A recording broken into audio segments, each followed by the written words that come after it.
காரணத்தை வெளியில எல்லாம் போய் தேடாதீங்க, உங்க குடும்பத்துக்குள்ளே கேளுங்கிறாங்க. உங்களுக்காக மாடா உழைச்சி தேய்ச்சி போய் கிடக்கிறோம். திமுக இப்படி ஆனதுக்கு காரணம் உழைக்காம சொகுசா இருக்கிற உங்க குடும்பத்துக்குள்ளேயே போய் கேளுங்கிறாங்க. ஒவ்வொரு திமுக தொண்டனும் அதை சொல்றாங்க.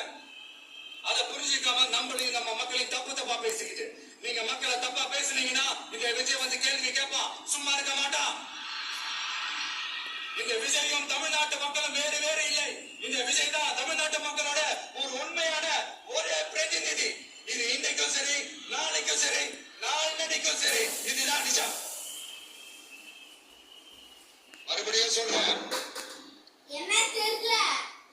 நமக்கும் மக்களுக்கும் இடையே இருக்கிற இந்த பூர்வ ஜென்ம பந்தத்தை, அந்த உறவை ஏதோ இந்த சதிகள் சூழ்ச்சிகள் பண்ணி யாராலையும் எதுவும் கெடுக்கவே முடியாது. கெடுக்க ட்ரை பண்ணீங்க. நம்ம ஆட்சிக்கெல்லாம் வரதுக்கு முன்னாடி என்ன சதிகள், என்ன சூழ்ச்சிகள், இதெல்லாம் பண்ணி எப்படி எப்படியெல்லாம் தடுத்துடலான்னு. ஆனா இப்ப ஆட்சிக்கு வந்த இந்த சாமானிய மக்கள் ஆட்சிய நீங்க இந்த எதிர்கட்சியா இருக்கும் போது இந்த அறத பழைய டெக்னிக் அதெல்லாம் யூஸ் பண்ணி நம்மளையும் மக்களையும் பிரிச்சலாம்னு நினைச்சீங்கன்னா அது ஒரு காலம் நடக்காது. மக்கள்லாம் ரொம்ப தெளிவாயிட்டாங்க சார், ரொம்ப தெளிவாயிட்டாங்க. அதனால ஒரு ஆக்கப்பூர்வமான ஒரு எதிர்கட்சியா செயல்பட்டு மக்கள் மனசை வெல்ல பாருங்க. கடைசி லாஸ்ட் 1 மந்த் நடந்த ஒரு சில விஷயங்கள் உங்ககிட்ட